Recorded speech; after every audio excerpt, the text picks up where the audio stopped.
3 hours before my flight landed, my neighbor sent me a photo that made my hands go cold. My sister was standing barefoot in my living room, smiling into a ring light, holding a glass from my kitchen like she had always belonged there. I wasn't asking myself who got into my condo. I was asking who in my family decided I no longer had to be asked. My name is Elena, and until that week, I would have told you I understood my family better than they understood themselves. I was the reliable one, the daughter who answered calls in the middle of meetings, the sister who remembered birthdays, paid her own bills early, and never asked for rescue. I worked as a compliance manager for a private aviation company, which meant long hours, hard deadlines, and frequent travel. The upside was that after years of discipline, so I had bought a 2-bedroom condo in downtown Tampa with money I had saved on my own. No cosigner, no gift, no miracle. Just overtime, restraint, and the kind of focus people praise after they have benefited from it. That condo was the first thing in my life that felt fully chosen. The color of the walls, the framed maps in the hallway, the lamp by the sofa that made the whole room glow amber at night. It was not the biggest place in the city, but every corner of it carried proof that I had built something solid. Maybe that is why what happened hurt the way it did.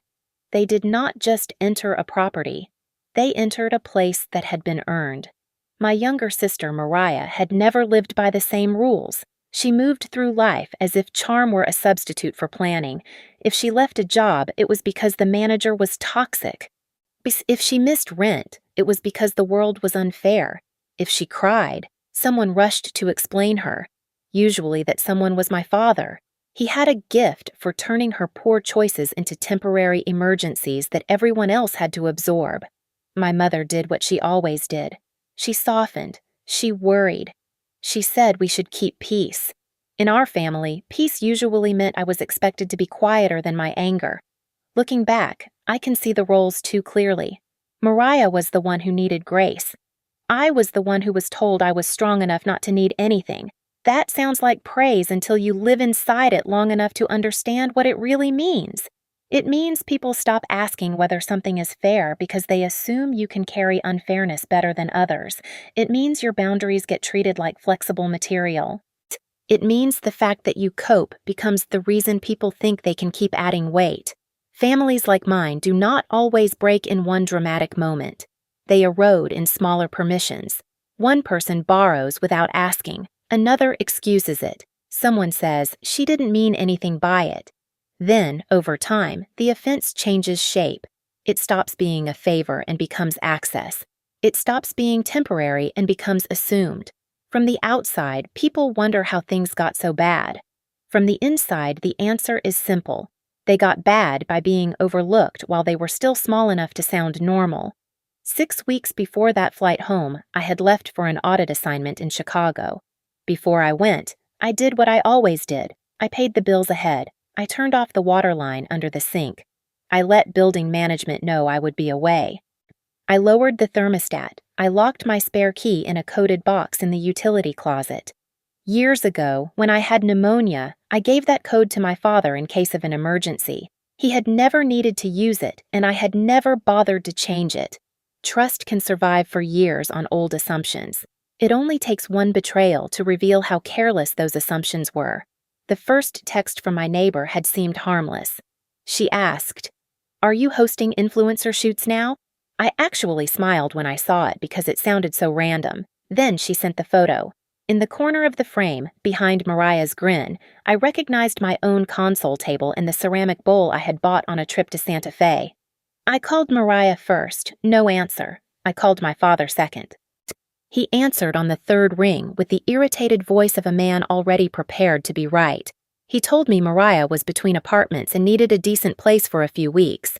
He said he had handled it because I was busy and he knew I would turn it into a problem. He said the building already understood. Then he used the line I had heard in 100 other forms over the years. Family helps family. What he meant was simpler than that. Family helps Mariah.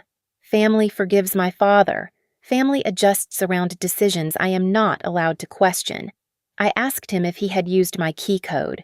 He paused for just a second and then said something that still makes my skin crawl when I think about it. I used common sense. It was such a neat little phrase. No apology, no request, not even a real answer. Just a sentence that told me he believed his judgment could replace my consent. That is the thing about entitlement. It rarely announces itself with cruelty first.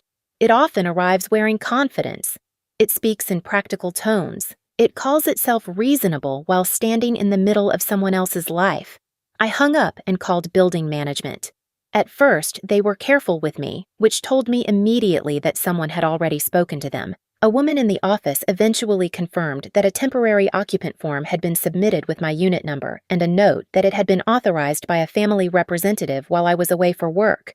Family representative. I actually repeated the phrase out loud because I needed to hear how ridiculous it sounded. I asked for everything in writing, the emails, the timestamps, the copy of the form. Then I called my bank and checked my account activity. Nothing obvious yet. Then I checked my camera notifications. I had installed a discreet indoor system the year before after Mariah walked through my condo during a holiday visit and posted a balcony selfie without asking. At the time, everyone had laughed it off. "You're so private, Elena. She just likes your taste." That was how violations got dressed up in my family, not as disrespect, as personality. Now those cameras gave me a different story. I saw Mariah dragging in garment bags. I saw my mother opening my cabinets and rearranging things as if she were helping. I saw my father standing in my kitchen on speakerphone, saying something about how I was difficult but he knew how to manage me. The worst clip lasted less than 20 seconds. Mariah was live streaming. She opened my fridge, pulled out a bottle of sparkling water I had been saving, and laughed that my place finally looked right with the right person in it. I should tell you something ugly but true. I was not only furious, I was ashamed. There is a particular humiliation in watching people who know you best behave as if your life is a public resource. My condo was not just being used, it was being translated into content. My labor had become scenery for someone else's fantasy. My address was becoming her brand. My silence was being counted on as part of the plan. By the next morning, the false permission had expanded. Mariah had used my address on brand intake paperwork. A charge attempt hit one of my cards and triggered a fraud alert when she tried to send flowers from the lobby shop to a friend. That was the moment everything sharpened. Up to then, some part of me was still listening for the old family script that says, "Calm down, discuss it later, don't make this bigger." But the card changed the temperature. There is something clarifying about seeing your name connected to a line you did not cross. I called an attorney recommended by a colleague, a property litigator named Dana Mercer. I expected delay. I expected formality.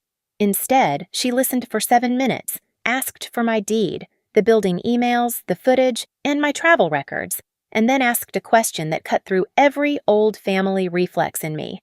"Do you want this handled quietly, or do you want it handled correctly?" I answered before fear could bargain with me. "Correctly."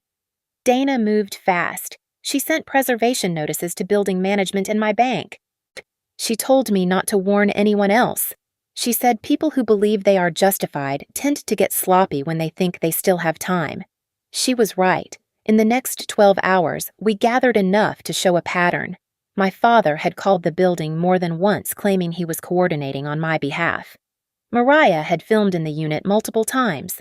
My mother had entered with shopping bags and left with 2 of my storage bins. And every new piece of proof did something inside me I had not expected. It made me less emotional, not more. The facts gave my anger a spine. When my plane landed, I did not go home first. I met Dana in her office, still carrying my suitcase. We reviewed the documents, printed a copy of my ownership records, and notified a responding officer in advance that we might need assistance for unlawful occupancy and fraudulent access. Even then, even sitting there with a lawyer, a folder, and evidence, a childish part of me was still stunned by the basic reality of it. My father had not forgotten my boundaries. He had weighed them and decided they were less important than Mariah's convenience. By the time I reached my floor, I could hear music through the door. My own door. The sound was cheerful, expensive, curated, the kind of playlist designed to suggest effortless luxury. The door opened before I even entered the code. Mariah was standing there in one of my silk pajama sets, smiling into her phone. For one strange second, she looked annoyed at me, the way a hostess might look at an uninvited guest. Then she saw my face, and the smile shifted.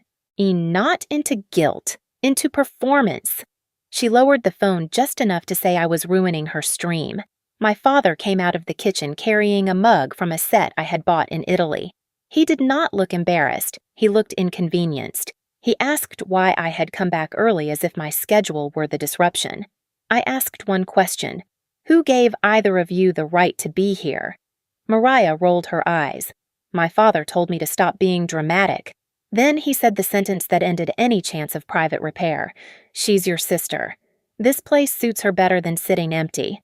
The cruelty of some families is not always loud. Sometimes it is casual. It is in the easy way they rank your work below someone else's whim. It is in the speed with which they turn your ownership into selfishness and their dependence into need. So people talk about betrayal as if it always arrives with a shout. Mine came with a shrug, a borrowed mug, and a man I had trusted speaking in my kitchen like I was the one who needed permission. I saw my blouse thrown over a chair. I saw cosmetics scattered across my bathroom counter. I saw one of my office drawers half open. Then, Mariah, still filming, picked up my debit card from the counter and asked if it worked downstairs. That tiny motion did what the shouting could not. It removed every last thread of hesitation from me. I stepped into the hall and called Dana. She told me security and the officer were already on the way. The next few minutes felt stretched and jagged. Mariah called me bitter. My father said I was humiliating the family. He kept trying to pull the conflict back into the old language, asking why I wanted strangers involved, asking why I could not show compassion, asking whether I really wanted to do this over a few weeks of inconvenience. That phrasing matters. People who live by crossing lines often survive by renaming the line after they cross it. Occupation becomes helping. Theft becomes borrowing. Pressure becomes love. And if you refuse the new label, you get accused of cruelty. When security arrived, the apartment suddenly looked different, as if the room itself understood that objective eyes had entered it. The officer asked who owned the unit. I handed him my ID and the deed copy. He asked if anyone else had permission to be there. I said no. He reviewed the form submitted to building management and asked my father whether he had authority to represent the owner. My father tried the same tone again. I'm her father. The officer did not even raise his voice. He simply said that being my father did not give him ownership rights or legal access to assign occupancy. It is amazing how fast certainty drains from entitled people once the room no longer speaks their language. Mariah started crying. Real tears this time, not camera tears. My mother arrived during the removal and looked devastated, but even then, her first instinct was not to ask what they had done. It was to ask how I could let it go this far. That was the old script again. Not who crossed the line, who finally refused to erase it. They were required to leave that night. Security documented property removed. Dana instructed me to photograph every room before touching anything. The place looked both familiar and violated. Hangers mixed together, bedding changed.